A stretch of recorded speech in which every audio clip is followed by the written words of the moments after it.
জামাতে ইসলামীর আমির ডাক্তার শফিকুর রহমান বিএনপিকে ইঙ্গিত করে বলেছেন, ফ্যামিলি কার্ড ভুয়া। আগামী 12 ফেব্রুয়ারি জনগণ এই কার্ডকে লাল কার্ড দেখাবে। শেখ হাসিনাও 10 টাকা দরে চাল দেওয়ার কথা বলেছিলেন বলেও মন্তব্য করেন তিনি। আর এনসিপির আহ্বায়ক নাহিদ ইসলাম বলেন, 12 ফেব্রুয়ারি ভূমিদস্যু চাঁদাবাজদের কবর রচিত হবে। মোহাম্মদ সোহাগ বিশ্বাসের রিপোর্ট। ত্রয়োদশ জাতীয় সংসদ নির্বাচনের বাকি আর মাত্র 3 দিন। গত 22 জানুয়ারি থেকে দেশের নানা প্রান্তে 11 দলীয় জোটের নির্বাচনী সভায় ছুটে বেরিয়েছেন জামায়াতের আমির ডাক্তার শফিকুর রহমান। রোববার জাতীয় নাগরিক পার্টির আহ্বায়ক ও 11 আসনে জোটের প্রার্থী নাহিদ ইসলামের সমর্থনে নির্বাচনী জনসভা করেন জামায়াত আমির, ছিলেন জোট নেতারাও। এ সময় বাংলাদেশ খিলাফত মজলিসের আমির মাওলানা মামুনুল হক বলেন, 24 পরবর্তী বাংলাদেশের মানুষের আকাঙ্ক্ষা যারা পূরণ করতে পারে না, বাংলার জনগণ তাদের গ্রহণ করবে না।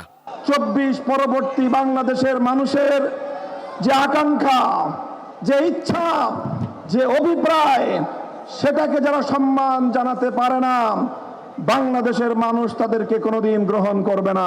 নাহিদ ইসলাম বলেন, 12 ফেব্রুয়ারি ব্যর্থ হলে 5 আগস্ট ব্যর্থ হয়ে যাবে। নির্বাচিত হলে এই অঞ্চলের অর্থনৈতিক বৈষম্য দূর করে জনগণের অধিকার নিশ্চিত করা হবে বলেও প্রতিশ্রুতি দেন তিনি। নতুন বাংলাদেশ গড়তে এলো জুলফিকার স্টিল। জুলফিকার স্টিল, ইস্পাত দৃঢ় অঙ্গীকার। এত ঘনবসতি হওয়া সত্ত্বেও কোনো নাগরিক সুবিধা নাই, অপর্যাপ্ত পরিমাণ নাগরিক সুবিধা, পর্যাপ্ত পরিমাণ খেলার মাঠ নাই, স্কুল নাই, হাসপাতাল নাই। আপনারা এগুলো সবই জানেন। আমরা আপনাদের সামনে ওয়াদা দিচ্ছি, কথা দিচ্ছি, এই অঞ্চলের অর্থনৈতিক বৈষম্য আমরা দূর করব ইনশাআল্লাহ। জামায়াতের আমির বলেন, একটি দল বলছে ক্ষমতায় গেলে দুর্নীতি দূর করবে, অথচ তারাই 59 জন ঋণ খেলাপিদের নির্বাচনের সুযোগ দিয়েছে। এ সময় আওয়ামী লীগের 10 টাকা দরে চাল দেওয়ার প্রতিশ্রুতির সাথে বিএনপির ফ্যামিলি কার্ডের তুলনা করে কঠোর সমালোচনা করেন তিনি। তাইলে যে 59 জন ভয়াবহ ঋণ খেলাপি, ঋণ ব্যাংক ডাকাত, এদেরকে আপনারা মনোনয়ন দিলেন কেন?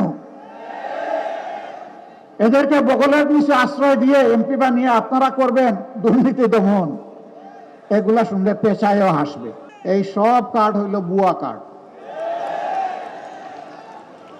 যেমন 10 টাকা দরের চালের আশ্বাসটা ছিল ভুয়া, এই কার্ডগুলা হইল সেই রকম ভুয়া।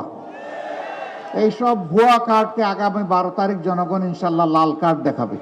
বক্তব্য শেষে জামায়াতের আমির ঢাকা 11 আসনের প্রার্থী নাহিদ ইসলামের হাতে শাপলাকলি তুলে দিয়ে সবার কাছে ভোট চান। মোহাম্মদ সোহাগ বিশ্বাস, এটিএন নিউজ, ঢাকা।